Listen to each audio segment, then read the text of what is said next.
साथीहरु आज मैले तपाईहरुलाई तपाईको मोबाइलमा भएको एउटा यस्तो फंक्सन जसले तपाईलाई आपत परेको बेला तपाईको ज्यान जोखिममा परेको बेला तपाईको ज्यान बचाउन सक्छ। साथीहरु तपाईले यो सेटिङका बारेमा जान्न एकदमै जरुरी पनि हुन्छ। साथीहरु नमस्कार, म sdinfo च्यानलमा तपाईहरु सम्पूर्णलाई हार्दिक स्वागत गर्न चाहन्छु। साथीहरु तपाईको मोबाइलमा रहेको SOS फंक्सन अथवा एउटा सेटिङ जसले तपाईलाई आपत परेको बेला तपाईको नजिकको साथी अथवा आफन्त अथवा घरको व्यक्तिलाई मेसेज, अडियो र त्यसैगरी तपाईको लोकेसन सम्पूर्ण कुराहरु उसले सेन्ड गर्दिनेछ र उसँग हेल्प माग्नेछ। त्यस्तो खालको मेसेज, अडियो र फोटो तपाईले सेन्ड गर्न सक्नुहुन्छ। मोबाइल लक भए पनि तपाईले यो काम सजिलैसँग गर्न सक्नुहुन्छ। कुनै मेसेज लेख्नु पर्दैन र कुनै तपाईले यहाँनिर गर्नुपर्ने छैन। साथै एउटा सेटिङलाई मात्रै तपाईले अन गर्नुभयो भने यी सम्पूर्ण कामहरु सजिलैसँग तपाईले गर्न सक्नुहुन्छ। साथीहरु हामीले के कसरी SOS मेसेज फंक्सनलाई अन गर्न सक्छौं र कसरी हाम्रो यसले ज्यान बचाउँछ, लागौं प्र्याक्टिकल रूपमै मोबाइल स्क्रिन तर्फ। साथीहरु यो फंक्सनको युज गर्नका लागि तपाईले सबैभन्दा पहिला आफ्नो मोबाइलको सेटिङमा जानुपर्ने हुन्छ। सेटिङमा जानु साथीहरु, सेटिङमा गइसकेपछि तपाईले यहाँनिर स्क्रोल डाउन गर्दै जानुस्। तपाईले यहाँनिर एउटा अप्सन पाउनुहुनेछ एडभान्स फिचर्स। साथीहरु एडभान्स फिचरमा क्लिक गर्नुहोस् र साथीहरु यहाँनिर तल तपाईले अलिकति स्क्रोल डाउन गर्दै आउनुस् र यहाँनिर तपाईले एउटा अप्सन देख्नुहुनेछ सेन्ड SOS मेसेज। साथीहरु यसमा क्लिक गर्नुहोस्।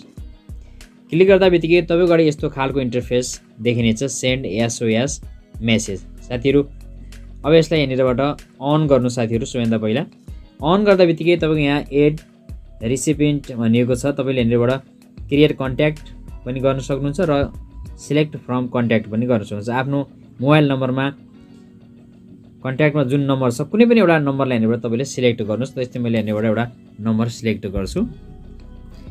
अब साथीहरु सिलेक्ट गरे मैले यहाँ डन गर्नुस्। यहाँनिर यो नम्बर सेभ भएको छ। अब यसलाई ब्याक गर्नु साथीहरु एकपटक। ब्याक गरेपछि हाम्रो कन्ट्याक्ट सेभ भयो। अब यहाँ प्रेस द साइड की। अब साथीहरु यहाँ दुईटा अप्सन तपाईले प्राप्त गर्नुहुनेछ।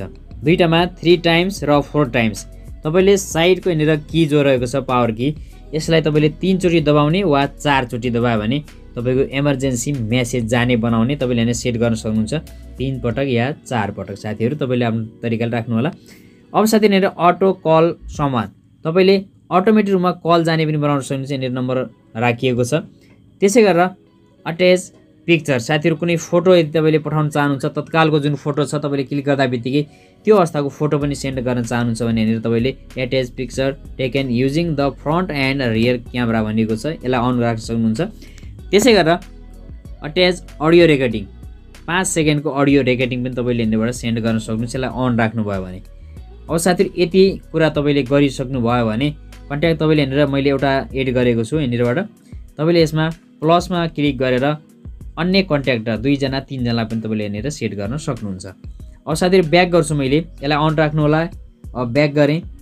ब्याक गरिसकेपछि साथीहरु यहाँनिरबाट मैले मोबाइललाई यहाँनिर लक गर्छु।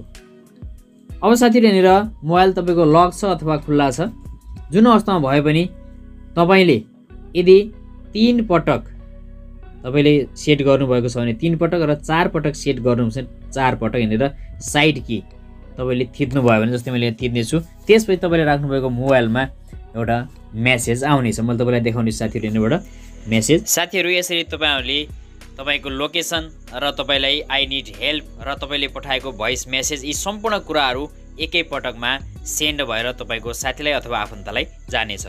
साथीहरु तपाईहरुले यसमा एउटा के कुरा सेट गर्नुपर्ने हुन्छ भने तपाईले आफ्नो सेटिङमा जानुस् र कनेक्सनमा जानुस् र तपाईले त्यस्तो अवस्थामा कुन सिमबाट मेसेज पठाउन चाहनुहुन्छ त्यो कुरालाई सेट गर्नुपर्ने हुन्छ।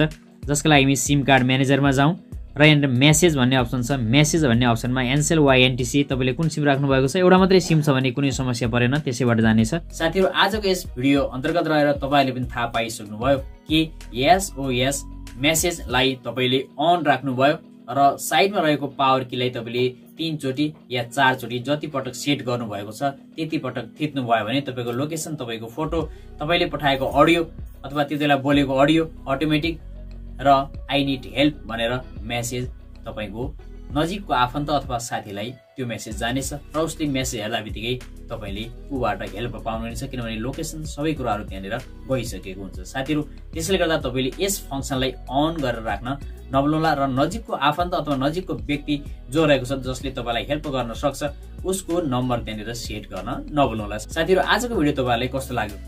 यदि आजको भिडियो तपाईहरुलाई जानकारीमूलक लागेको छ भने भिडियोलाई लाइक र शेयर गर्न नभुल्नुहोला। हवस् त साथीहरु, आगामी नयाँ भिडियोमा पुनः भेट हुनेछ। धन्यवाद।